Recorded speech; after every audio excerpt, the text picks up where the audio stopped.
siz uchun ajoyib uyni ilindim. Assalomu alaykum hurmatli Ziynat uy-joy savdosining aziz kuzatuvchilari.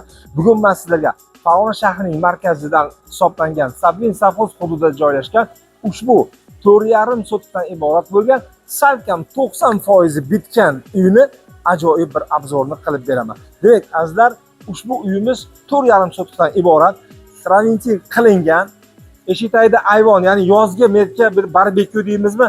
Ya'ni o'choqxonalarni qilsak, so'rilarni qo'ysak, barhavo havo.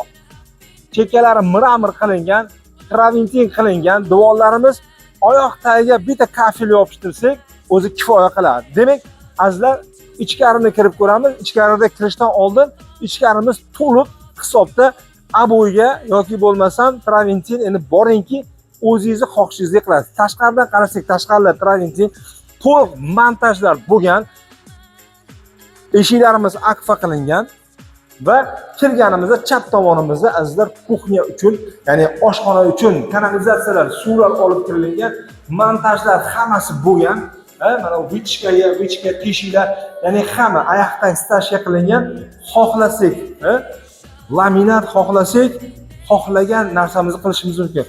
Kirganimizda o'ng tomonda esa ajoyib o'zimiz oilamiz bilan chiroyli bir dam olib, taomlanib, shu joyda hordiq chiqarishligimiz mumkin bo'lgan joy.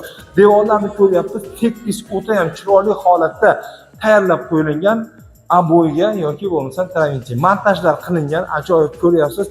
Oddiy qilinmagan, har bittasini, har bitta montajda o'ta ham chiroyli holatda qilingan, o'zi uchun qilingan. Demak, kelganimizda общий hamma oila uchun bitta sanuzelimiz bor va bu joyda bitta kattalar uchun, ya'ni yotoqxonamiz bor.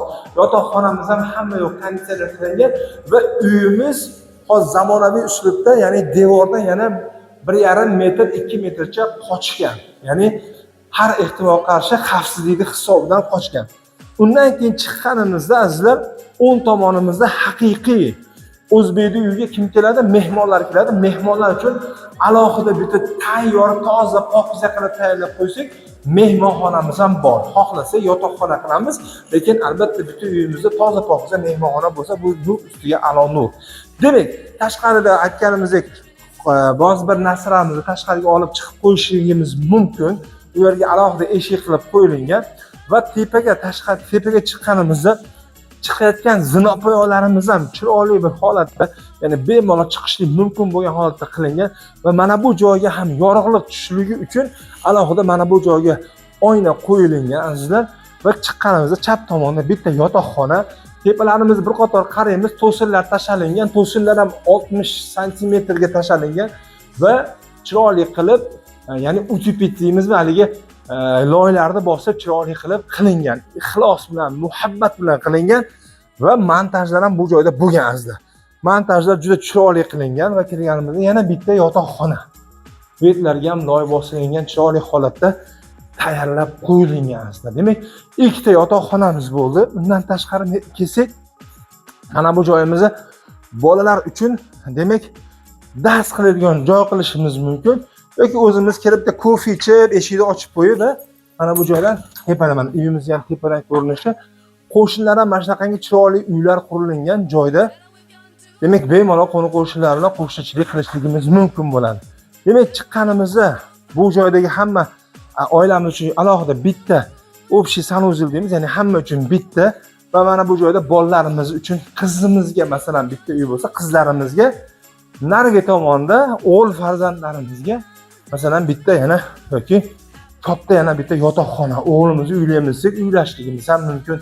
Bemalol, ya'ni bitta yosh kelin-kuyovni uylab, nariga bitta garderobimiz bo'lsa, bu bitta spalnisi bo'ladi. Kelin-kuyovni, ya'ni o'g'illarimizni uylasak bo'ladi demak. Azizlar, demak, kimga bu uyimiz qiziq bo'ladigan bo'lsa, qo'ng'iroq qilsangiz batafsil ma'lumot beramiz. Bu uyning egalari bugungi kunda ushbu uyimiz pul juda ham zarur deyapti. 87 ming so'rayapti. Biroz tushib beramiz yana deyapti. Demak, kimga qiziq bo'lsa, Ziynat uy-joy savdosiga murojaat qiling. Ziynat orzuyingizdagi uyingizga erishadigan eng ishonchli yo'l.